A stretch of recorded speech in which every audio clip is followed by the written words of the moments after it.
I thought it would be the worst humiliation, burying your husband all alone while your children were having fun. But I was wrong. As I was leaving the cemetery, a strange woman my age in an elegant black hat approached me. She quietly asked, "Excuse me, are you also from his first family?" It turned out that my husband had lived in 2 cities for 30 years, and his second, real family was holding a lavish farewell ceremony with hundreds of guests on the same day. My children didn't come because they didn't know their father had other, more beloved children. If you're ready for this journey, make sure you hit that subscribe button and give this a like so you don't miss the updates. And let me know in the comments what city you're watching from. It's always lovely to see where everyone is. The whole day had been a parade of tiny, private humiliations. It started with the call from the funeral home, a clipped, professional voice on the other end, probably some young man who'd never felt a grief deeper than a lost cat, asking if I was sure no one else would be attending the service for Robert Miller. "Just you, ma'am?" he'd asked, a note of something between pity and suspicion in his voice. I'd assured him through gritted teeth that yes, it would be an intimate affair. Intimate was one word for it. Solitary was another. The service, if you could call it that, was held in their smallest chapel, a room the size of my walk-in closet, with 4 lonely chairs facing a simple pine box.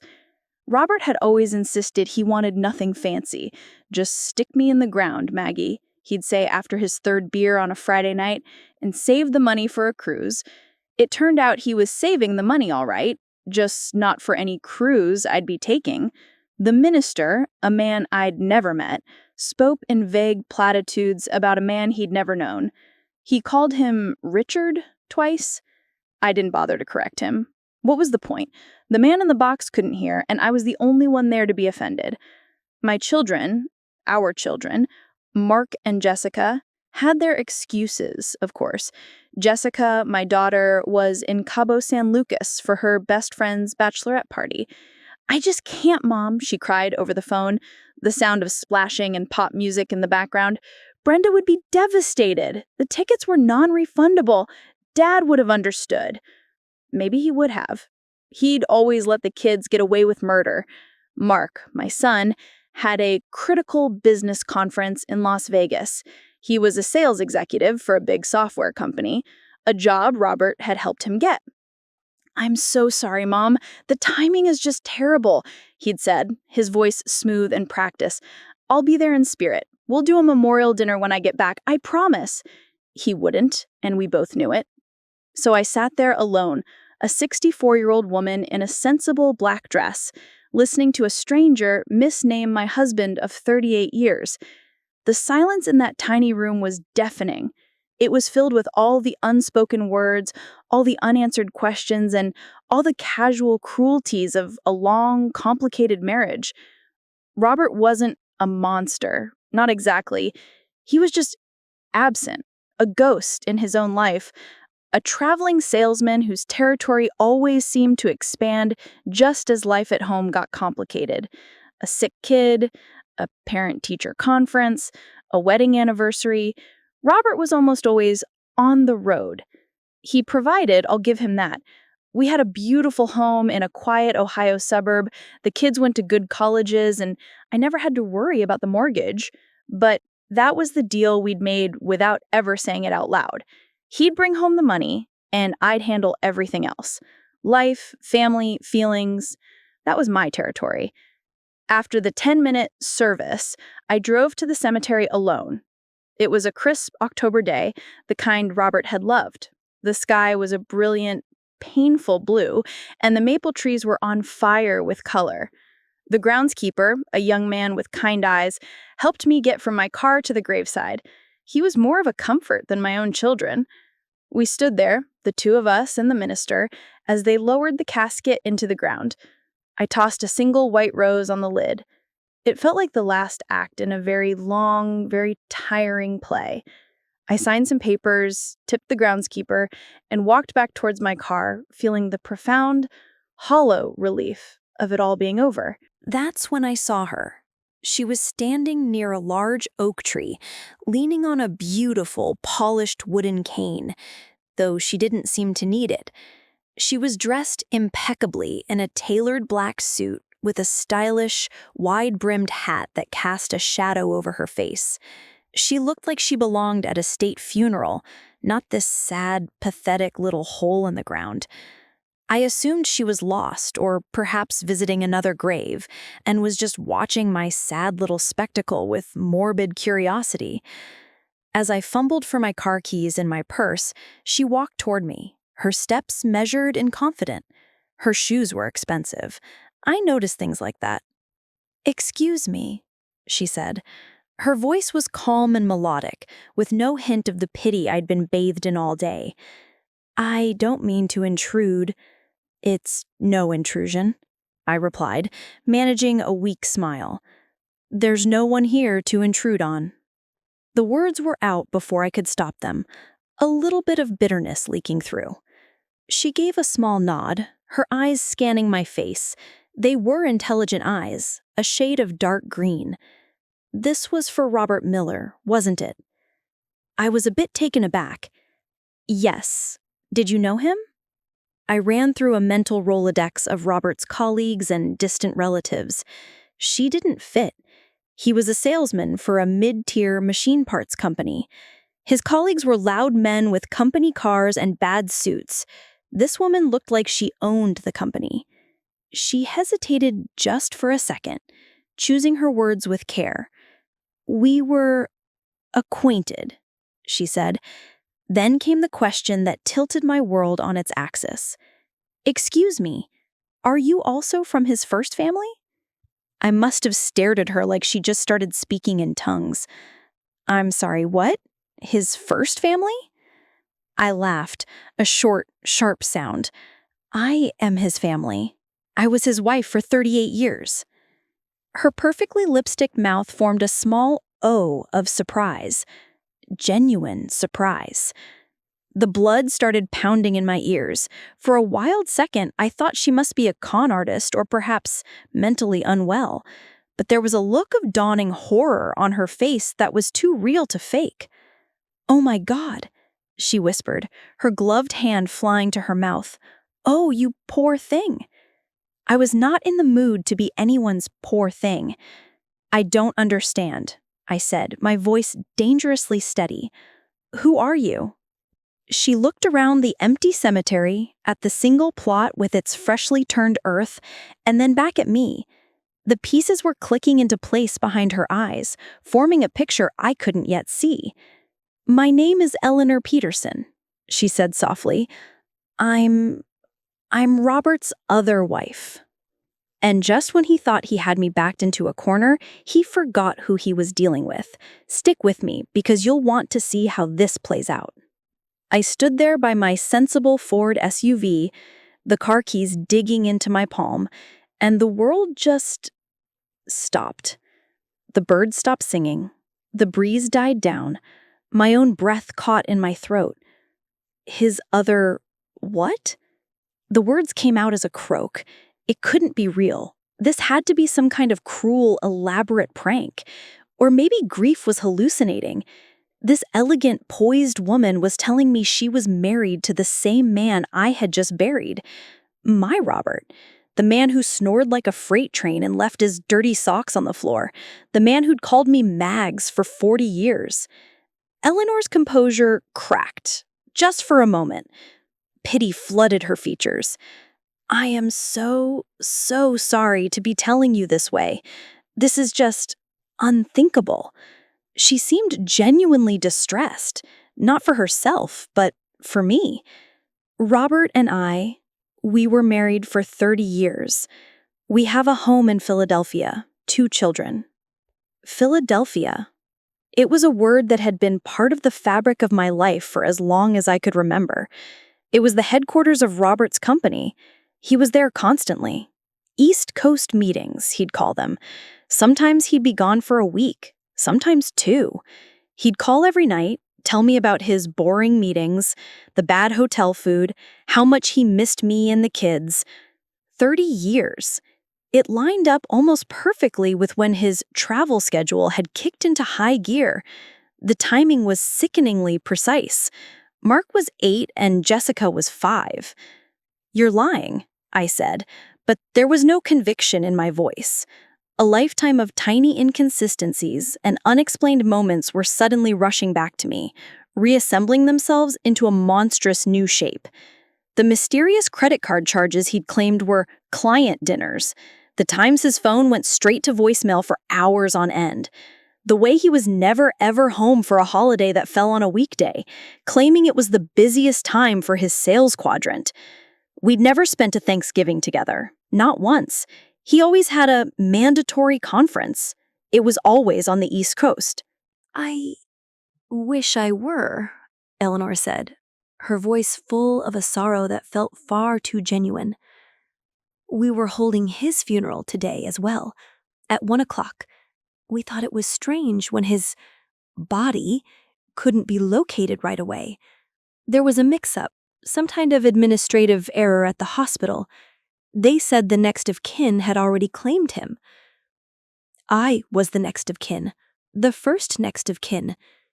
His first family," I repeated numbly. So that's what she'd meant. She thought I was a sibling or maybe a cousin from some long-lost branch of Robert's already small family tree. Not the wife, the real wife in her mind. The puzzle pieces were crashing together now, sharp and jagged. Robert hadn't died at home. He'd had a heart attack during one of his business trips. I'd gotten the call from a hospital in Wilmington, Delaware, about a 40-minute drive from Philadelphia. The ER doctor said he'd been found in his rental car in a hotel parking lot. At the time, I'd just been numb, focused on the logistics of bringing him home. It never occurred to me to question why he was in Delaware. Now I knew. He was commuting. He was on his way home from my house to his other house. His children, our children, why aren't they here? Eleanor asked gently, her gaze flicking over to the single lonely gravesite. The shame was so immense, so sudden and hot, I thought I might faint. First, I had to be the wife with the ungrateful children who were too busy partying to bury their father. Now, in front of this complete stranger, this rival I never knew existed, I had to admit it. "My daughter is in Cabo. My son is in Las Vegas. They had prior commitments." The words tasted like ash. I watched as Eleanor processed this. The information recalibrated her understanding of the situation. It made me look even more pathetic. The discarded first wife with the heartless children. I saw the flash of judgment in her eyes, quickly masked by that impeccable politeness. "I see," she said, and I think she really did. She was beginning to understand the entire ecosystem of Robert's other life, a life where things were neglected, where people were an afterthought. "And your children?" I asked, the question clawing its way out of my throat. I had to know. "They're at the service, I assume?" "Of course," she said, as if the alternative was unimaginable. "Our son Michael is a surgeon. He flew in from Seattle. And our daughter Chloe, she just finished her law degree at Penn. She arranged everything. There are hundreds of people there. Robert was on the board of the local arts council. He coached Michael's Little League team for years. He was a pillar of the community." My hands started to shake. A pillar of the community? My Robert? My Robert ate Swanson TV dinners in his recliner and watched golf on weekends. My Robert never volunteered for anything. He complained when I made him attend the yearly neighborhood block party. The man she was describing was a stranger to me, a better man, a more engaged man, and the fury that had been simmering under the surface of my shock and grief began to boil. He didn't just have another family. He had a whole other, better life. He'd given them the man I had always wanted him to be, the engaged father, the community leader. He'd saved the best version of himself for them. We got the leftovers, the tired, absent salesman who was always just passing through. It all clicked. That's why Mark and Jessica were the way they were. They were mirroring the relationship their father had modeled for them. He'd taught them that family was a thing you could check in and out of, that commitment was optional, that you could love people from a safe, convenient distance as long as the checks cleared. I had spent years being angry at my kids for their selfishness, for their emotional distance, but I'd been aiming at the wrong target. They were Robert's children through and through. They were just living the life he'd shown them was possible. A torrent of questions, sharp and ugly, rose in my throat, but I couldn't get any of them out. My mind was a car crash of images. Robert laughing at our wedding. Robert teaching Mark to ride a bike. Robert waving goodbye from the driveway. His worn leather briefcase in hand on his way to Philadelphia. All of it. Every memory was now suspect, coated in a layer of filth. Our children are wonderful, Eleanor was saying, and I think I had just been standing there, staring at her for a god-awful amount of time. Her tone was not boastful, just factual. Chloe is Robert's spitting image, but with my drive. Michael has his father's calm hands. He always said that. Mikey has the calm hands for it. I almost choked. Robert had said that about our son, Mark. Mark has the calm hands for sales, he'd said once, after Mark closed a big deal. At the time, I thought it was a clumsy, odd compliment. Now I knew. It was a hand-me-down. A recycled sentiment from a man who couldn't even be bothered to come up with fresh praise for his backup son. We didn't just get his leftovers, we got his reruns. Eleanor must have seen the storm on my face because her professional sympathy hardened into something more practical. She opened her impossibly chic handbag and pulled out a slim leather wallet. She fumbled for a moment, then extracted a photograph. It was dog-eared and worn, a picture that had clearly been looked at 1,000 times. She held it out to me. This was from our trip to Italy last year, for our anniversary. My hand trembled as I took it. There he was. My Robert. But he wasn't my Robert. He looked 10 years younger. He was tanned, smiling a wide, genuine smile I hadn't seen since our early years. He was wearing a stylish linen shirt, not the faded polos he wore at home. His arm was wrapped tightly around Eleanor, and beside them stood two impossibly handsome, smiling young adults in their late 20s. A tall young man with Robert's eyes and a sharp, intelligent-looking young woman with his familiar jawline. They looked happy, radiantly, effortlessly happy. They looked like a real family. A solid, impenetrable unit.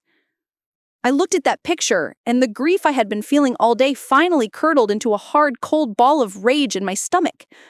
The man in this photo was a ghost to me. He was the man Robert was pretending to be on the phone when he called home from his lonely hotel rooms. While I was at home unclogging the sink and helping Jessica with her miserable algebra homework, he was in Italy, living a life I only saw in magazines. I handed the picture back to her, my movements stiff. "I believe you," I said. My voice was flat, devoid of all emotion. It was the only way I could keep from screaming. Eleanor looked relieved. "I don't know what to say, Margaret." She knew my name. Of course he'd have told her about the frumpy first wife back in Ohio. "Is it Margaret or Maggie?" "It's Mrs. Miller," I said, the formality a shield.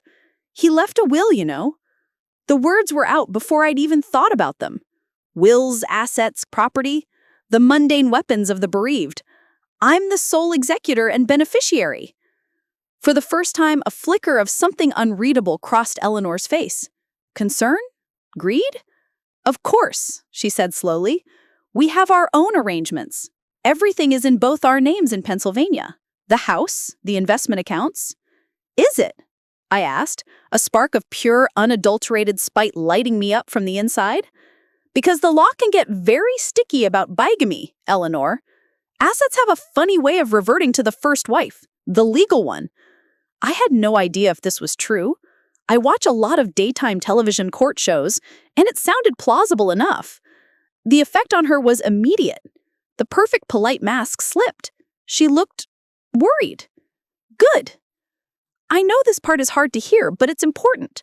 The truth was about to come out, and it was going to be glorious. I didn't wait for her to respond.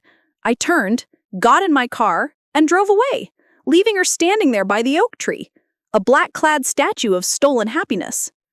I didn't look in the rearview mirror. I drove the 15 miles back to my house, in a complete daze. The familiar suburban streets looked alien, like a movie set for a life that wasn't mine. When I walked through the front door, the silence I had left that morning had changed. It was no longer a quiet, respectful silence for the dead. It was a mocking, hollow silence, echoing with 38 years of lies. I walked into the living room. On the mantelpiece was a framed photo of me and Robert taken on our 25th anniversary. We were at a stuffy restaurant in Cleveland. He was in a suit he complained about all night, a strained smile on his face. I thought he was just tired from work. Now I saw it for what it was. Impatience. He wanted to get back to his real life. I went into his home office. It was a small room off the kitchen that I rarely entered. It smelled of him, Old Spice and stale coffee. I turned on his desktop computer. It was an old machine, slow and clunky. I had to guess at the password. After 2 failed attempts, our anniversary, my birthday, I tried a third. Chloe123. I got in. A chill went down my spine. Her other daughter. Of course. His password, the key to his life here, was a tribute to his life there. The desktop was mostly empty. Just a few folders for taxes and household. But the web browser's history was a treasure trove. Travel sites, but not for business. He'd been looking at flights to Seattle. To see his surgeon son, no doubt. Zillow searches for condos in Philadelphia. Restaurant reservations for 2 under the name Peterson. He'd used her last name there. Of course he did. He wasn't Robert Miller, the traveling salesman. He was Bob Peterson, the community pillar, a whole separate identity. For hours, I sat in that chair, clicking and reading, piecing together the ghost life he'd lived. He had a LinkedIn profile as Robert Peterson, listing himself as an independent consultant and board member for the Philadelphia Arts Council. There were pictures of him, beaming, cutting a ribbon at some charity event. He had friends. He had respect. He had everything he told me he never wanted. "I'm a simple guy, Mags," he'd always said. "Don't need all that fancy stuff." Liar. He didn't just need it, he'd built a whole other world to have it. I found his financials, an entire separate set of bank accounts and credit cards under the Peterson name. And the numbers made me physically ill. He hadn't just been supporting 2 households, he'd been starving one to feed the other. Our joint account, the one I used for groceries and paying the electric bill, received a modest, direct deposit from his company every 2 weeks. Just enough. The rest, the lion's share of his salary plus commissions I never even knew he was making, went straight into accounts I had never known existed. Accounts he shared with Eleanor. They had a stock portfolio worth a fortune. They'd paid cash for their children's Ivy League educations while I was filling out financial aid forms for Mark and Jessica to go to Ohio State. We'd taken out a second mortgage for that. I had taken it out. He'd been on a business trip and had me fax the papers to him. He'd probably been sitting in his beautiful Philadelphia home, laughing. That was the moment the sadness vanished for good. It evaporated and left behind something clean and hard and sharp. It wasn't grief, it was fury. Pure, diamond-hard rage. This wasn't just a betrayal, this was a theft. He had stolen my life. He had stolen my children's father from them, leaving a disinterested stand-in. He'd stolen our money, our security, our future.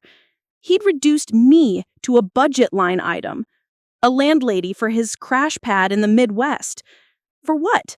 So he could play the big shot in another city? I thought of Jessica in Cabo, sipping margaritas, oblivious. I thought of Mark in Vegas, probably at a blackjack table, spending money he thought his father had worked so hard to provide. They didn't know they were the children of a fraud. They didn't know they were the first family, the rough draft, the disposable ones. And as much as they had hurt me today, they were victims in this too. He had hollowed them out just as he had hollowed out our marriage. I leaned back in his creaky office chair and stared at the picture of the happy Peterson-Miller family in Italy on the screen. And a plan, cold and clear and beautiful, began to form in my mind. He thought he was in control. He thought he had kept his world separate. He thought death was his final escape. But Robert Miller, or Peterson, or whatever the hell his name was, had made one fatal mistake. He had underestimated the wife he left behind. The rage gave me a kind of clarity I hadn't felt in years. Decades of my life had been spent accommodating, smoothing things over, making sure everyone else was comfortable. I was the family shock absorber, and I had finally bottomed out. As I sat there in Robert's dusty office chair, bathed in the glow of the computer screen, I felt like I was waking up from a long, Rip Van Winkle-esque nap. My first move wasn't dramatic. I didn't throw his clothes on the lawn or smash his favorite golf-themed whiskey decanter.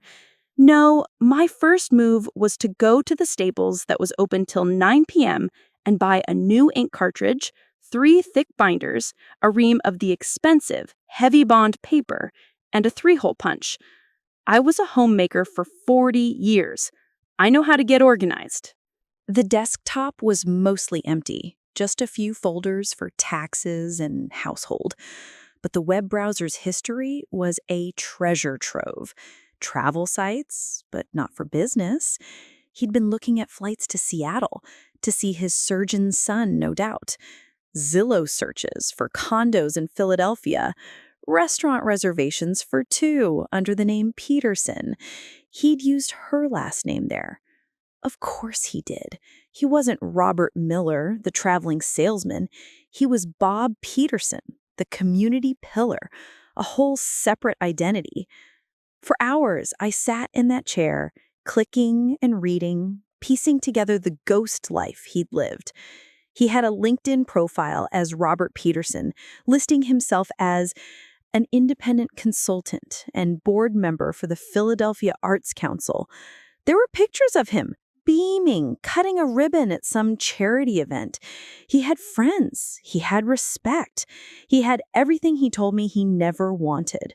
I'm a simple guy, Mags. Don't need all that fancy stuff.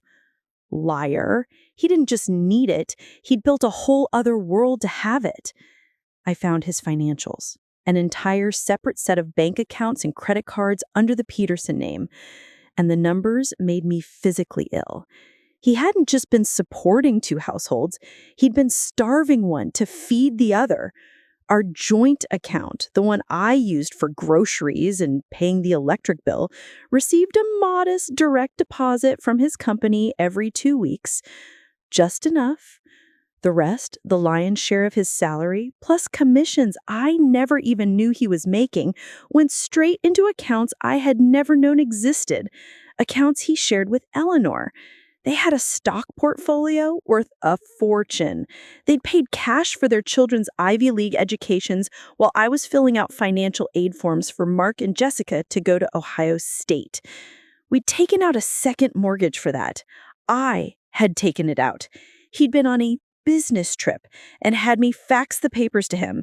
He'd probably been sitting in his beautiful Philadelphia home laughing. That was the moment the sadness vanished for good. It evaporated and left behind something clean and hard and sharp. It wasn't grief. It was fury.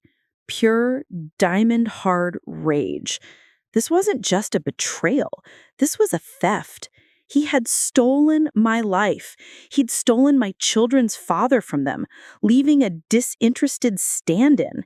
He'd stolen our money, our security, our future. He'd reduced me to a budget line item, a landlady for his crash pad in the Midwest. And for what?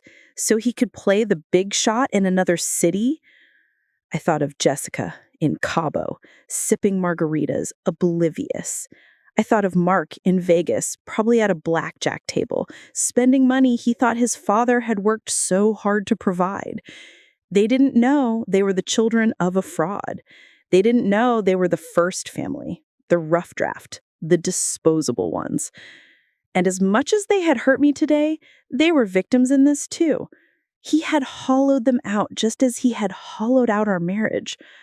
I leaned back in his creaky office chair and stared at the picture of the happy Peterson-Miller family in Italy on the screen, and a plan, cold and clear and beautiful, began to form in my mind. He thought he was in control. He thought he had kept his world separate. He thought death was his final escape. But Robert Miller, or Peterson, or whatever the hell his name was, had made one fatal mistake. He underestimated the wife he left behind. The rage gave me a kind of clarity I hadn't felt in years. Decades of my life had been spent accommodating, smoothing things over, making sure everyone else was comfortable. I was the family shock absorber, and I had finally bottomed out. As I sat there in Robert's dusty office chair, bathed in the glow of the computer screen, I felt like I was waking up from a long, Rip Van Winkle-esque nap. My first move wasn't dramatic. I didn't throw his clothes on the lawn or smash his favorite golf-themed whiskey decanter. No, my first move was to go to the Staples that was open to 9 p.m. and buy a new ink cartridge for the printer, 3 thick binders, a ream of the expensive heavy bond paper, and a 3-hole punch. I was a homemaker for 40 years. I know how to get organized. I spent the entire night printing every email I could find, every bank statement from the hidden accounts, every picture from his Bob Peterson social media profile, the ribbon-cutting ceremony, the father-son fishing trip with Michael, the smiling anniversary pictures with Eleanor. Each page that slid out of the printer was another nail in his coffin. I 3-hole punched every single one, the rhythmic ka-thunk, a satisfying counterpoint to the silent screaming in my head.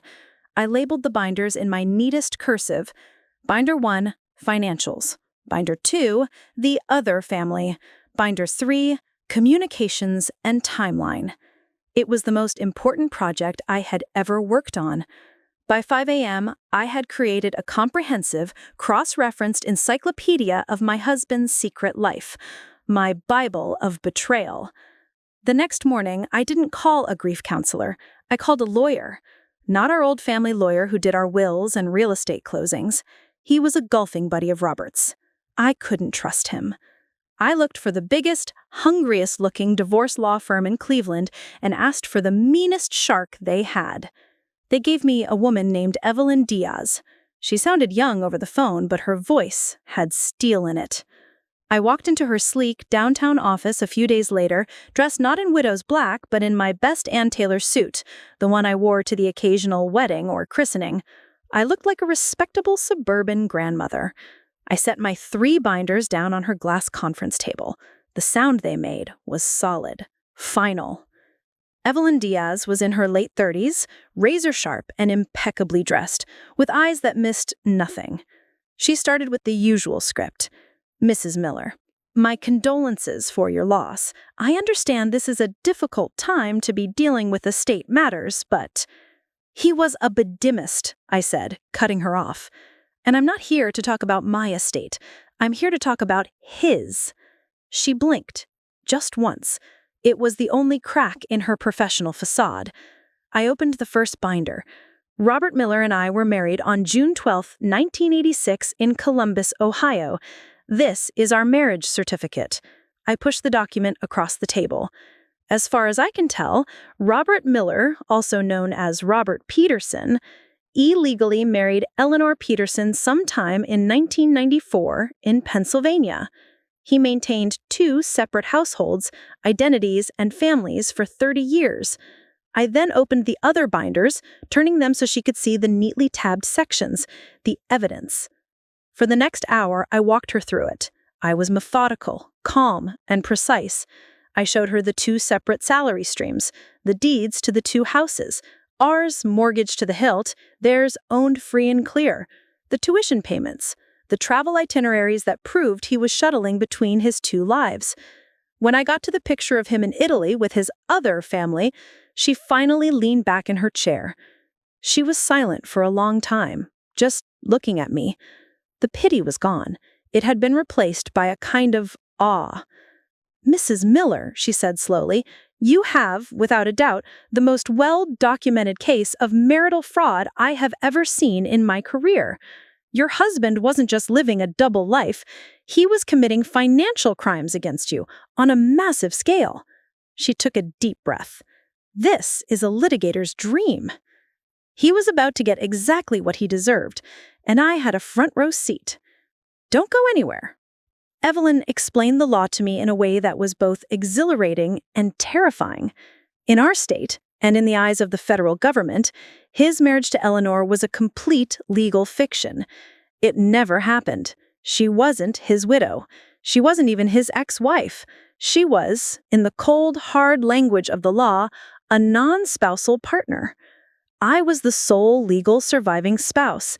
That meant everything, and I mean everything, that he had acquired during our 38 years of marriage was part of the marital estate. "Her house?" I asked, my voice barely a whisper. "Half yours, at a minimum," Evelyn confirmed. "Maybe all of it, depending on how the deed was written. His pension from the company? All yours. His Social Security survivor benefits? Yours. That hefty stock portfolio? Yours. Her name on the accounts is irrelevant. He funded them with marital assets earned while he was legally married to you and only you." I felt a giddy, almost unholy sense of power.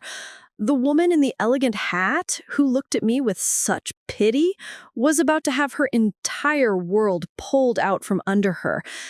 And I was the one who was going to do the pulling. We weren't just going after the money. We were going to erase him from her life. Legally speaking, we would file to have my name, Margaret Ann Miller, put on every account. We would send notifications to his company, to the Social Security Administration, to the Arts Council of Philadelphia. The name Eleanor Peterson would cease to have any legal connection to the man she thought she'd been married to for 30 years. Before I could get too carried away on my wave of righteous fury, my phone buzzed. It was Jessica, calling from Cabo. I let it go to voicemail. A minute later, a text popped up. "Hey Mom, just checking in. Hope the service was okay. It was beautiful here today. Thinking of you. XOXO. Attached was a picture of her and 3 other giggling young women in bikinis holding up neon-colored drinks against an impossibly blue ocean. My own daughter, an expert in loving from a distance, just like her father. I showed the text to Evelyn. "Your children," she said, reading the situation instantly. "Do they know?" "They know their father is dead," I replied, my voice hard. "They don't know anything else." "Good," she said. "Keep it that way, for now. This will be infinitely cleaner if we don't have to deal with warring sibling factions. Legally, since you're the sole beneficiary of his will, their only claim would be through you anyway." A few hours later, Mark called from Vegas. His voice was husky. "Mom, how are you holding up? Sorry again I couldn't be there. We just closed a huge deal. Absolutely massive. Robert, Dad, would have been proud." "I'm sure he would have been," I said. My tone was so glacial, it could have chilled his cocktail. There was a pause. "Is everything all right, Mom? You sound weird." "Everything is perfectly fine, Mark," I said. "I'm just handling your father's affairs. Turns out they're a lot more complicated than anyone knew. You just enjoy your conference." I hung up before he could ask any more questions. Let them party. Let them celebrate their deals. Their world would be rocked soon enough. Evelyn's first official act was to draft a letter. It was a masterpiece of legal threat wrapped in the polite language of a state administration. It was addressed to Ms. Eleanor Peterson. It informed her that our firm was representing the estate of the late Robert Miller and that his sole legal surviving spouse, Mrs. Margaret Miller, was the executor. It politely requested a full accounting of all assets, real estate, and financial accounts held jointly with the deceased within 15 business days to avoid costly and public legal proceedings to recover said marital assets. We sent it via courier, signature required, the moment I got the email notification that it had been signed for at her Philadelphia address. I felt the first real moment of peace since I saw that woman standing under the oak tree. The game had begun. I didn't have to wait long. 2 days later, my phone rang. The caller ID showed a number from a prestigious-looking Philadelphia law firm. I let it go to voicemail. I wasn't going to talk to her lawyers. I was going to let my shark handle them. But an hour after that, the phone rang again. A different number. I hit ignore. It immediately rang back. On the third try, a text message appeared. Mrs. Miller, this is Chloe Peterson. I'm Robert's daughter. My mother received a letter. Please, I think there has been a terrible misunderstanding. Can we just talk? So, the lawyer daughter was stepping in to fix things. Robert's spitting image, but with my drive, Eleanor had said. I looked at the text message. She didn't know. She had no idea how terrible the misunderstanding really was. My fingers hovered over the keyboard. My first instinct was to ignore her, to let the lawyers handle it. But then another, colder idea came to mind. She wanted to talk? Fine, let's talk. I stared at the text message from Chloe Peterson. Please, I think there has been a terrible misunderstanding. Oh, honey, I thought you had no idea. You think this is a fender bender, a little clerical error. You have no idea you're standing in the middle of a 15-car pileup and your whole life is the fatality. I poured myself a fresh cup of coffee, sat down at my kitchen table, the table where Robert had eaten thousands of meals under false pretenses, and typed back. My hands were perfectly steady. I am available to speak now. I added my landline number. Using the landline felt solid, permanent, the way a real marriage is supposed to be.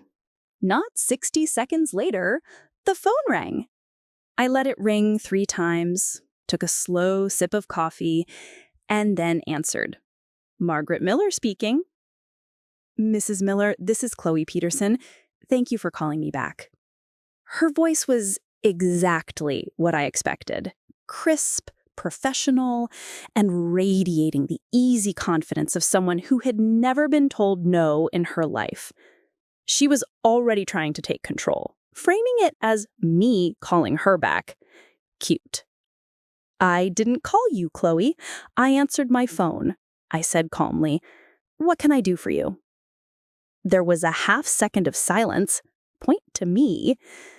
Right. Well, my mother, Eleanor, received a rather alarming letter from a law firm on your behalf.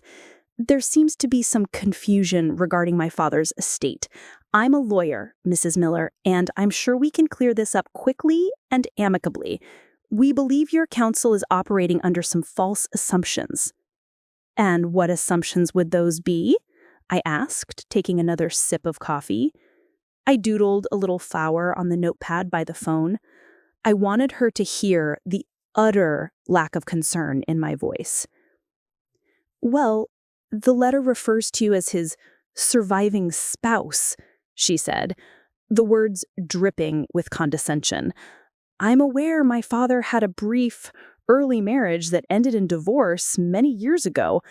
I'm sure you're entitled to something, perhaps an old pension agreement, but his legal wife at the time of his death was my mother, Eleanor. They were married for 30 years. Here it was, the moment, the culmination of 48 hours of fury and meticulous organization. Chloe, I said, my voice as gentle and clear as a wind chime, were you aware that bigamy is a third-degree felony in the state of Pennsylvania? The silence on the other end of the line was deafening. I could practically hear the gears grinding in her Ivy League-educated brain, the frantic search through legal statutes and case law. I don't know what you mean, she finally stammered. Let me be perfectly clear so that as a lawyer, you can fully grasp the situation. Your father, Robert Miller, did not divorce me. Not 30 years ago. Not ever. He and I were legally and continuously married from June 12th, 1986, until the moment he died in that rental car in Delaware. His marriage to your mother was a fraud. It has no legal standing. She is not his widow. I am. I let the words hang in the air. I had rehearsed them. They felt good. They tasted like justice. That's impossible, she whispered. Her voice had lost all its polished confidence. Now she just sounded like a scared young woman. We have a marriage certificate. We have a life. Pictures. Holidays. My God, he was my father. I have a marriage certificate too. Mine just happens to be the one that's legally binding. And yes, he was a father. He was a father to my 2 children, Mark and Jessica, as well. Would you like to meet them sometime? They're about your age. This was a cruel little jab, but I couldn't resist it. Listen, I can see you're having trouble with this. Why don't I make it easy for you? Give me your email address, and I'll send you a scanned copy of my marriage certificate and our family's federal tax returns jointly filed for the last 38 years. That should clear up any misunderstanding for you. I could hear her sharp, hitching breath. I could hear the foundations of her life cracking. She gave me her email address in a choked whisper. I'll send it over in the next 5 minutes. I suggest you advise your mother to have her attorney cooperate fully with my attorney, Miss Diaz. We'll be liquidating all marital assets, including the home in Philadelphia and all investment accounts, to be dispersed to the legal next of kin, me. It will all be so much less public this way. Have a nice day, Chloe. I hung up the phone. I didn't slam it down. I placed it gently back in its cradle. Hearing the Ivy League lawyer stammer on the other end of the line was the first taste of true victory. But my fight wasn't just with them. I still had to face my own children, who were about to come home from their vacations, expecting to find their meek, grieving mother. They were in for a surprise. Mark was the first one home. He came clumping through the front door 2 days later, dropping his Roll Award suitcase with a thud. He was wearing an expensive suit and that look of smug success he always got after closing a big deal. "Mom, I'm home," he called out, heading for the kitchen. "Hope you're doing okay. I brought you some sourdough from a great place at the airport." I was sitting at the dining room table, my binders open, a yellow legal pad in front of me, where I was making a list. He stopped, dead, when he saw the scene. "Whoa, what's all this? Looks like you're launching a corporate takeover." "Something like that," I said, not looking up.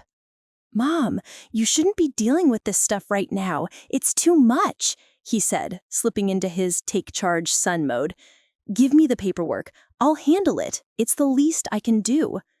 "No, thank you, Mark. I have it under control." "Don't be difficult," he said, his voice laced with that casual paternalism he'd learned from his father. "You're grieving. You're not thinking clearly." That was it.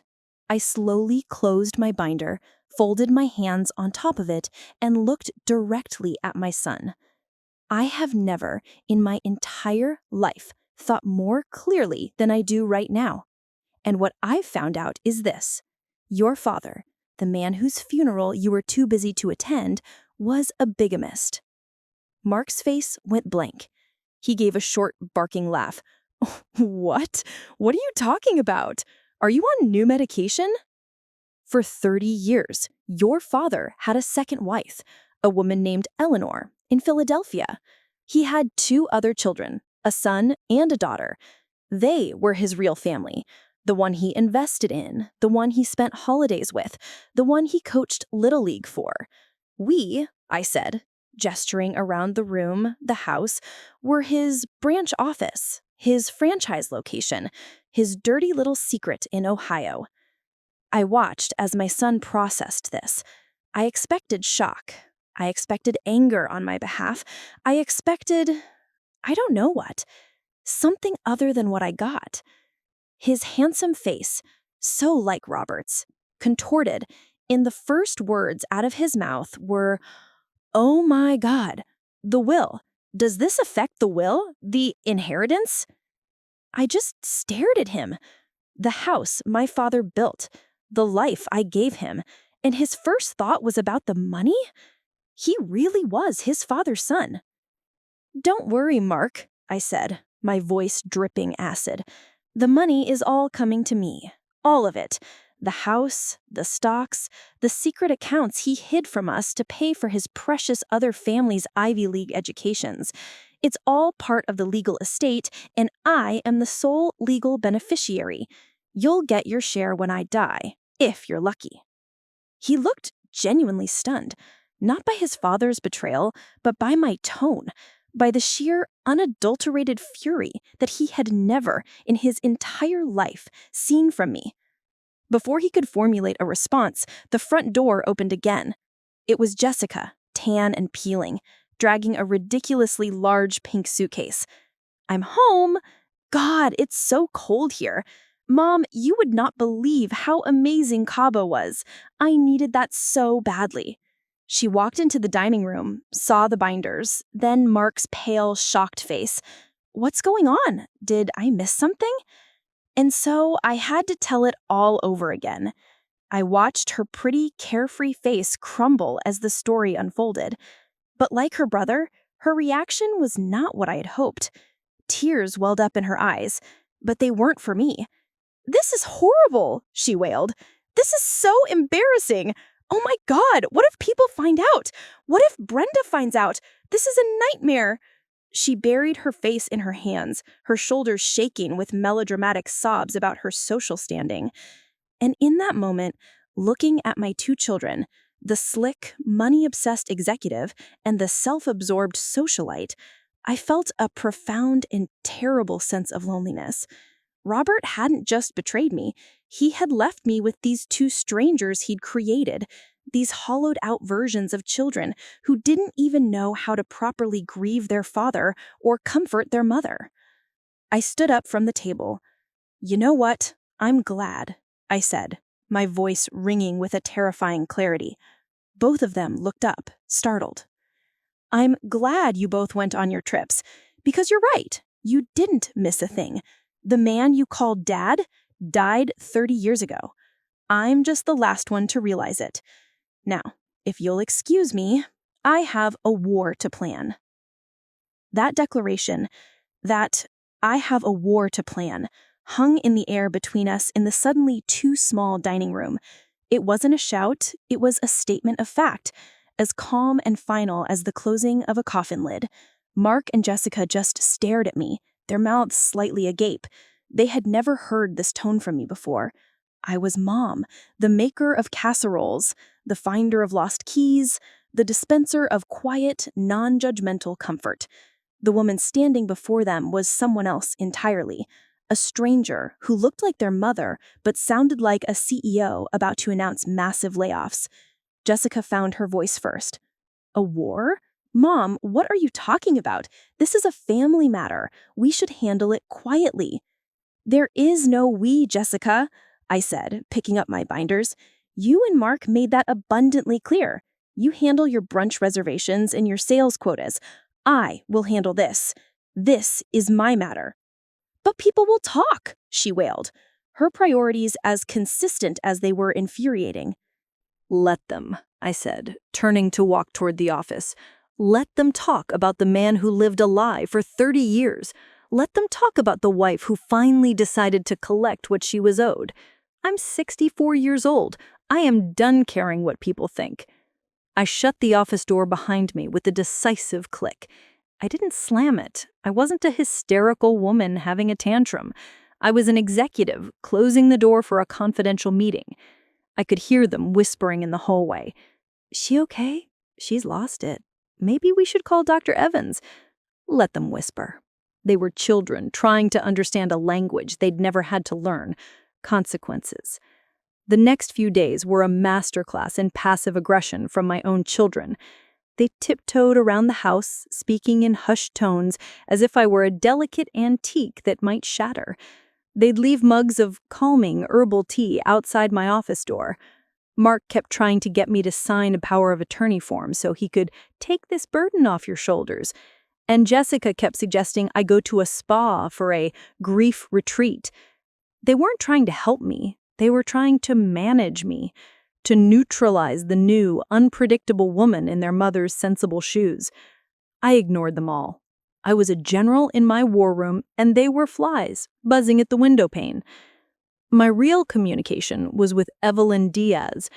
Just as I had predicted, Chloe's frantic phone call had been followed by an official and much more measured response from a high-priced Philadelphia law firm.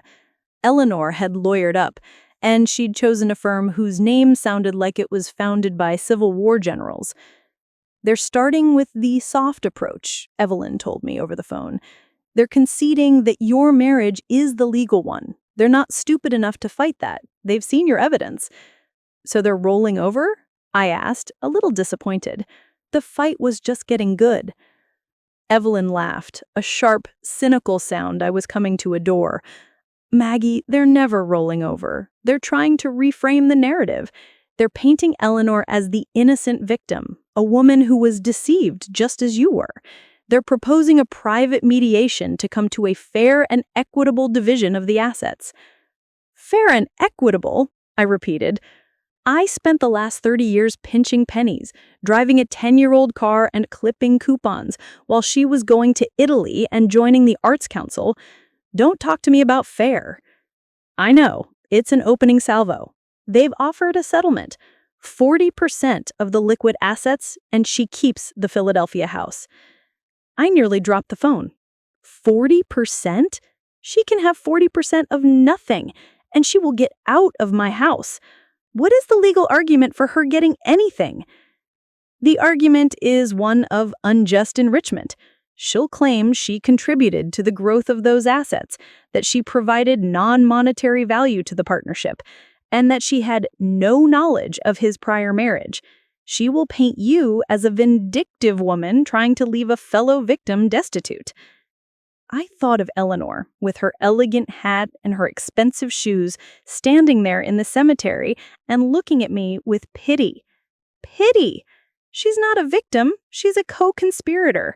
No woman lives with a man for 30 years and doesn't notice that his entire backstory is a fabrication, that his family never visits, that he's gone for long, unexplained stretches of time. She knew, or she chose not to know, and in my book, that's the same thing. I agree, Evelyn said, but we have to be able to prove it. For now, what is our counteroffer? 100%, I said. 100% of everything. Every stock, every bond, every dollar, his pension, his 401k, the Social Security. We are going to wipe the name Robert Peterson off the face of the earth. You tell them my offer is she can keep her clothes, her personal effects, and a check for $10,000 for moving expenses. That's it. That's my equitable deal. Evelyn was silent for a beat. Then, I love it. It's aggressive, it's insulting, and it sends a very clear message. They'll reject it, of course. They'll hit the roof, but it will reset the conversation in our favor. I'll draft the letter. They thought a check would make me go away quietly, but they had no idea what I was really after. And it wasn't just money, it was scorched earth, it was a reckoning. That evening, I decided I couldn't stand being in the house anymore. Mark and Jessica were having a whispered, intense conversation in the living room, punctuated by words like unstable and intervention. I put on my coat and walked out the back door, heading for the garage. I needed to get away, to breathe air that wasn't thick with their disapproval. And I knew what I had to do. I had to finally, truly, clean out Robert's office. It wasn't about grieving anymore. It was about reclaiming the space, exercising the ghost. I started with his desk. 38 years of junk. Dried up pens, stacks of old business cards, manuals for obsolete electronics. It was the detritus of a life that felt pathetic and small, and I had a fierce, sudden urge to just purge it all. I took a huge trash bag and began sweeping things into it. No sentimentality, no pausing to reminisce. It was just garbage. Then I got to the back of the bottommost file drawer. It was stuck. I jiggled it, then gave it a hard yank. It came loose with a groan of protesting metal. Behind it, something had been wedged, a slim, brown leather portfolio I hadn't seen in years. It was old. The leather cracked at the corners. I assumed it was more boring work stuff, but I opened it anyway. Inside were not machine part schematics. Inside were things that made the hair on my arms stand up. There was a copy of a birth certificate. Michael Peterson, born in Philadelphia. Father, Robert Peterson. Mother, Eleanor Albright. Albright. That was her maiden name. He had used her name, not his own legal one. He was covering his tracks from the very beginning. There was another for Chloe. Same deal. Then I found something else. Tucked into the side pocket was a small, flimsy envelope. Inside was a receipt from a jeweler in Philadelphia, dated November 1993, for a woman's diamond wedding ring. An expensive one. The date was a year before Evelyn had estimated he married Eleanor. He bought the ring, proposed, started the life, all while coming home to me and our kids in Ohio. But the real treasure was taped to the very back of the portfolio, hidden beneath the flap. A single, small, old-fashioned brass key. It had a small metal tag attached, stamped with the number 317. It wasn't a house key. It wasn't for his car. I knew every key on his key ring, every lock in this house. This was something else. This was a key to a secret. My heart hammered against my ribs. What did it open? He didn't have a storage unit that I knew of. A post office box? Maybe. I took out my phone and took a picture of the key and the portfolio's contents. I sent them to Evelyn with a one-line message. Look what I found. What does this key open? While I waited for her to respond, another text came in.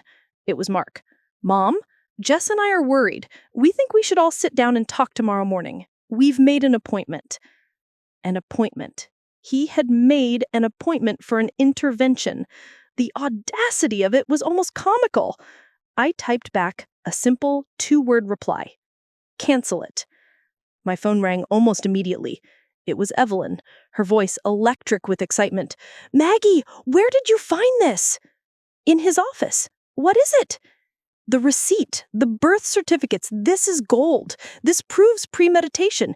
It will be much harder for her to claim she was an innocent, duped victim if we can show he was using her maiden name and buying rings a year before their sham wedding. But the key, Maggie, the key looks very much like one for a safe deposit box. That number would be the box number. A safe deposit box. A secret box for his secret life. So, how do we get into it? We, as the legal estate, have the right to access all his assets. We just have to find the bank. The tag has no name on it, which means we'll have to do some legwork. I'll start with the major banks in Wilmington and Philly. The executor of the will, that's you, will be able to get access with the death certificate and the estate filings. We'll need the original key, of course. Suddenly, I knew what I had to do. It was time for my own business trip. Book me a flight to Philadelphia, Evelyn, and a hotel room, and get me an appointment with whichever bank you think is most likely. It's time I saw my husband's other life for myself. The silence on Mark and Jessica's end was a victory in itself. They had no idea where I was going, only that I had rejected their pathetic attempt to control me. Let them sit in Ohio and wonder. The answers, and the rest of my stolen life, were waiting for me in a lockbox in Philadelphia, and I was coming to get them. The flight to Philadelphia felt like a paratrooper mission behind enemy lines. I wasn't Maggie Miller, the grieving widow from Ohio. I was a spy, an operative on a mission of recovery. Every announcement from the pilot, every rattle of the beverage cart, was just background noise to the single, clear hum of purpose in my mind. For the first time in my life, I wasn't traveling for someone. Not to see a grandkid, not to accompany a husband on a pseudo-vacation.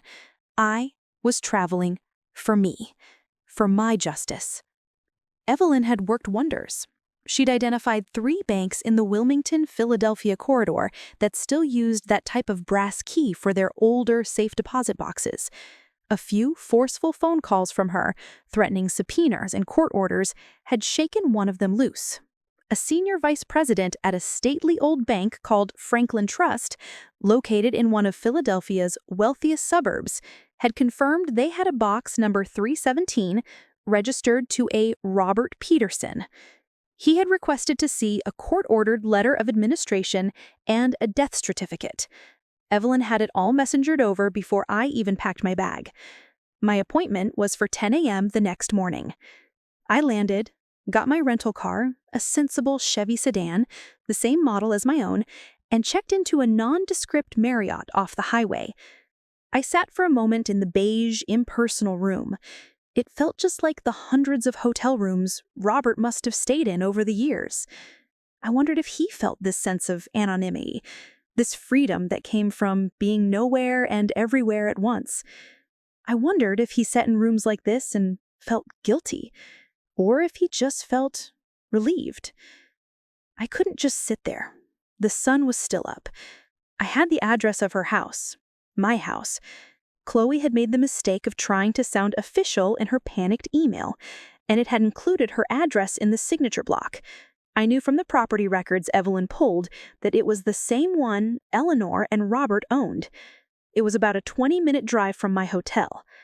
I had to see it. I had to know what kind of life my money, my sacrifice, my 38 years of faithfulness had bought. Driving there was an education. My neighborhood in Ohio is nice. We have manicured lawns and 2-car garages. This was different. This was wealth. The streets were wider, shaded by ancient oak trees. The houses weren't houses, they were estates, set back from the road behind stone walls and professionally landscaped gardens. It was the kind of neighborhood you see in movies, where people have last names that are also first names, like Blake and Parker. And then I saw it. 1217 Rosewood Lane. It was a beautiful stone colonial, 3 stories high, with dark green shutters and a slate roof that probably cost more than my entire house. There were gas lamps flickering on either side of a heavy, glossy black door. The garden was immaculate, full of late-blooming roses and hydrangeas the size of dinner plates. A new model silver Lexus SUV, the kind I'd looked at online but knew we could never afford, was parked in the curved driveway. It was a picture of quiet, generational wealth. It was perfect, and every stone, every shutter, every perfectly pruned rosebush felt like a personal insult. He wasn't just living in another house. He was living in another social class, and I had paid for it. Don't go anywhere, because the bill was about to come due. I just parked across the street and watched for a while, my heart a cold, hard stone in my chest. What had he told people? That he was an orphan? That his first wife had died tragically young? How did he explain the complete and total absence of his real family? Or had he just erased us so completely that no one ever thought to ask? A woman came out the front door to get the mail. It was Eleanor. She wasn't wearing a chic hat this time. She was in yoga pants and an expensive-looking fleece pullover, her hair in a neat ponytail. She looked like any other upper-class suburban woman. She looked normal, and that was the most enraging thing of all. This wasn't some torrid secret affair. This was just his other, better, richer life. She bent down, picked up a stack of letters, and went back inside, never even glancing at the sensible Chevy parked across the street. I drove back to my hotel and ordered a club sandwich from room service.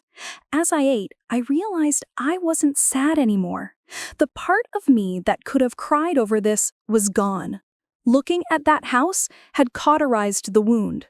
I was a surgeon now, and this was an amputation. It was necessary, it was going to be brutal, and my only goal was to cut away the diseased limb so I could save the patient. Me. The next morning, I dressed in the same Ann Taylor suit I'd worn to Evelyn's office. I put on makeup. I wore my real wedding ring, the simple gold band Robert had placed on my finger in that little church in Columbus. I looked every inch the respectable, long-married wife. I was armed with my purse, my briefcase containing all the legal documents, and a righteous fury that had been simmering at a perfect 212 degrees for days. Franklin Trust was even more imposing on the inside. Marble floors, dark wood paneling, tellers who spoke in hushed tones. It smelled of old money and floor wax. I was immediately shown to a quiet office where a man named Mr. Abernathy was waiting for me. He was in his 50s with a kind, professional face that looked permanently concerned. He shook my hand. "Mrs. Miller, a pleasure to meet you. Please accept my condolences. I've reviewed the documents from your attorney. Everything appears to be in order. This is a highly unusual situation, I must say." "Unusual is one word for it," I said. "Shall we proceed?" He nodded, a little taken aback by my briskness. "Of course, if you'll follow me." He led me through a heavy, circular vault door that looked like it had been there since the Great Depression. The air inside was cool and still. It felt sacred. He walked us down a narrow aisle lined with thousands of gleaming metal doors, stopping in front of one small, unassuming box, number 317. The box was held in the name of Robert Peterson, he said softly. The records show he was the sole key holder. He took my key and his own master key, inserted them both into the two locks, and turned. There was a satisfying thunk. He pulled out a long metal box and carried it over to a small private viewing room, closing the curtain behind me, and then he left. It was just me and the box. For a moment, I just sat there, my hand resting on the cool metal lid. This was it. The final secret. Pandora's box. I took a deep breath and I opened it. The contents were neatly arranged. On top was a thick manila envelope. Inside, I found what I expected: stock certificates, the deed to the Philadelphia house and both their names, Robert Peterson and Eleanor Albright Peterson, and several savings bonds issued to Michael and Chloe. There was easily over $1 million in assets right there in that box, completely hidden from me. Beneath that was another, softer envelope. This one held photographs. Dozens of them. Christmases with the Petersons, Thanksgivings, birthdays, Chloe's law school graduation, Michael's wedding. Robert was in every picture, beaming, a proud patriarch surrounded by the family he chose. I saw pictures of him teaching his other son how to grill, holding his other daughter's arm as he walked her down the aisle. He was the man I'd always begged him to be for Mark and Jessica. All the moments, big and small, that he had claimed work kept him from, he had simply given to them. I methodically placed the photos to one side. Evidence. And then at the very bottom of the box, I saw it. It was a thick, legal-sized document bound in a blue cover from the law firm of Eleanor's current attorneys. I lifted it out. The title on the front read, "Last Will and Testament of Robert E. Peterson." I opened it. My eyes scanned the legalese until they landed on the key phrases: I, Robert E. Peterson, being of sound mind, blank, declare this to be my last will and testament, revoking any and all other wills and codicils previously made by me. And then the meat of it. I give my entire estate, including all real and personal property, to my beloved wife, Eleanor Albright Peterson. If she shall predecease me, I give my entire estate in equal shares to my beloved children, Michael Peterson and Chloe Peterson. There was no mention of Robert Miller, no mention of Margaret Miller, no mention of Mark or Jessica. It was a document of total annihilation, a legal instrument designed to erase me and my children from his history. He hadn't just intended to live a lie, he had intended to die one too, ensuring his real family was protected and his original one was left with the scraps he had accidentally left behind.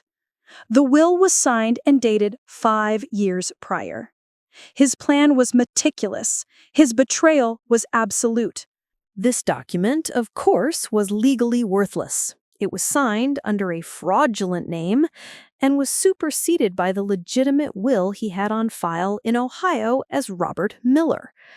But as a piece of evidence, as a symbol of his intent, it was the most powerful weapon I could have possibly imagined. It was his entire crime, his entire character, summed up on 10 pages of expensive paper.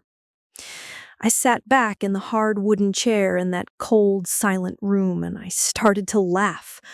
It wasn't a happy sound. It was the sound of a lock breaking, the sound of a chain snapping. He thought this document was his final word, his ultimate protection for his secret life. But he had just handed me the bomb that was going to blow that life and Eleanor's cushy future to kingdom come. I took out my phone and I didn't call Evelyn. Not yet. I had one more stop to make.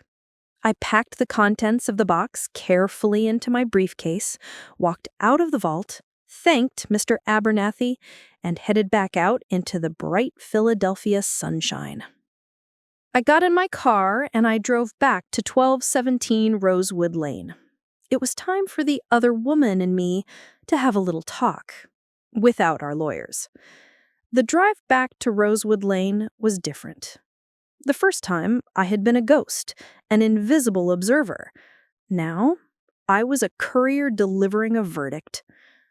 The briefcase on the passenger seat felt heavy, not with the weight of paper, but with the sheer gravity of truth. Pulling up to the house, I didn't park across the street this time. I pulled right into my curved driveway, parking my humble Chevy directly behind the silver Lexus. It was a small act of territorial claiming, a shot across the bow. I walked up the stone pathway, my sensible heels clicking with a purpose Eleanor had never heard before. Before I could ring the bell on the heavy, imposing door, it swung open. It was Chloe. She was dressed in a sharp business suit, but her face was pale and her eyes were red-rimmed. She looked like she hadn't slept in days. The smug confidence from our phone call was completely gone. She had the look of someone whose entire world had been revealed as a lie. "Mrs. Miller?" she said, her voice barely a whisper. "What are you doing here?" "I think you know. I'm here to speak with your mother. Is she home?" Behind Chloe, a voice called out, "Chloe, who is it?" And then Eleanor appeared in the doorway. She was dressed in the same expensive casual wear I'd seen her in before, but now she just looked diminished. The elegance had been replaced by a raw, naked panic. She clutched a silk scarf at her throat like it was a lifeline. She saw me, and for a second, her face was a mask of pure, unadulterated hatred. Then, just as quickly, it was gone, replaced by a practiced look of victimhood. "You," she breathed. "Me," I confirmed. "May I come in?" Or would you prefer we discuss the fraudulent conveyance of marital assets on your front lawn for all your lovely neighbors to hear? Chloe flinched, but Eleanor just stared at me, then gave a curt nod and stepped back. I walked into the foyer. The house was exactly as I had imagined. Tasteful, expensive, and filled with pictures of a happy family that was a complete fabrication. There they were on the wall, in silver frames. Robert and Eleanor at the beach. Robert with his arm around Michael in a graduation gown. Robert and a teenage Chloe making funny faces at the camera. A museum of lies. "We have nothing to say to you without our attorney present," Chloe said, regaining a sliver of her lawyerly composure. "I'm not here to negotiate with you, dear," I said, turning my gaze to her but speaking directly to Eleanor. "I'm not here to threaten. I'm here to inform. I just came from the Franklin Trust Bank downtown, from safe deposit box number 317. I saw the flash of recognition in Eleanor's eyes. The blood drained from her face. She knew the box. Of course she knew the box. I found the stock certificates. I found the savings bonds for the children.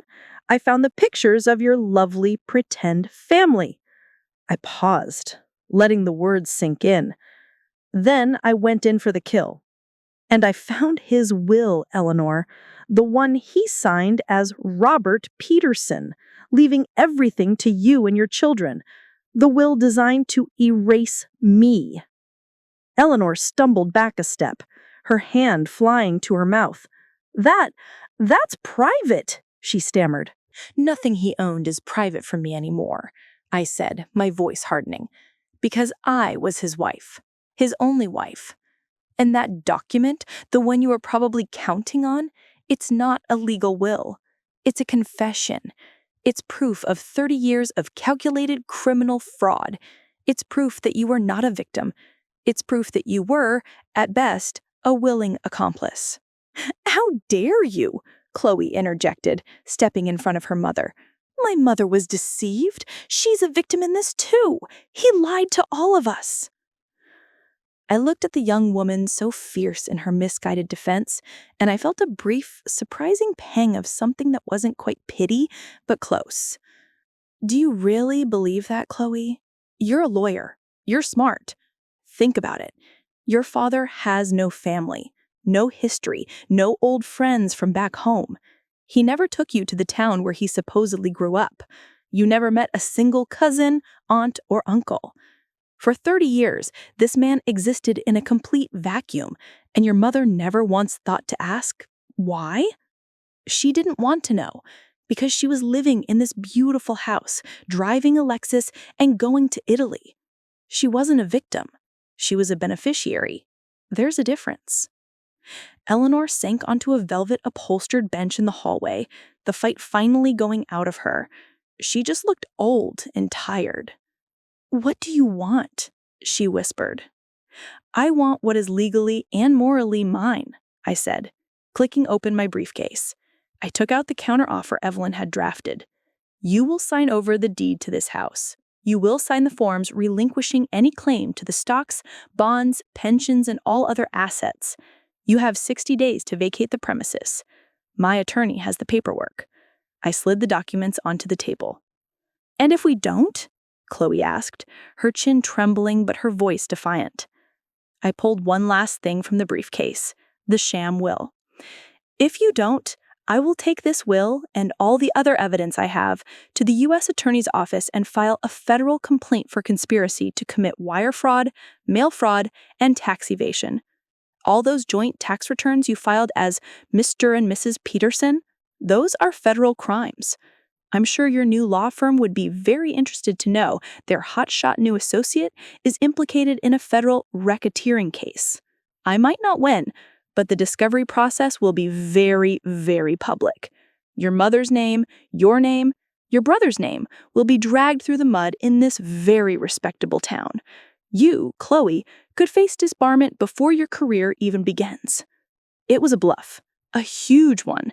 Evelyn had said a criminal case was a long shot, But Chloe didn't know that, and the fear in her eyes told me it was a damn good one. She looked from the documents to the sham will to her weeping mother and then back to me. The fight was over. She was a lawyer, and she knew she was beaten.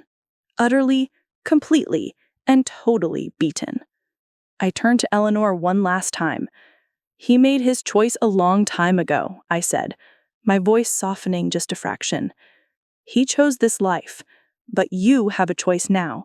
You can try to hold on to the spoils of his lies and lose everything, including your daughter's future, or you can walk away with your dignity and the clothes on your back. It's up to you." I left the papers on the table, turned, and walked out the door, not looking back. As I started my car, I could see them through the big picture window, two women standing in the wreckage of a life they had thought was real.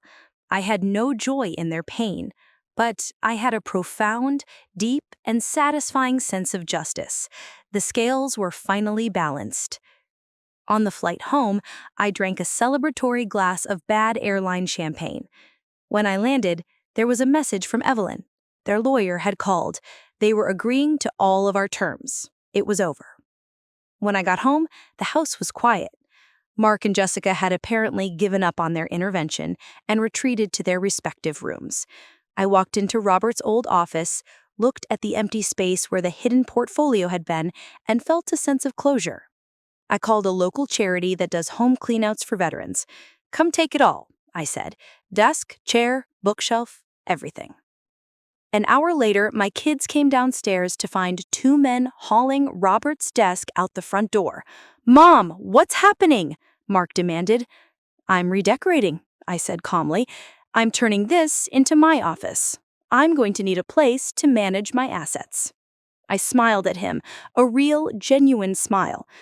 "I'm thinking of starting an investment club for women who've been financially underestimated. Or maybe I'll just buy a condo in Florida. I haven't decided yet."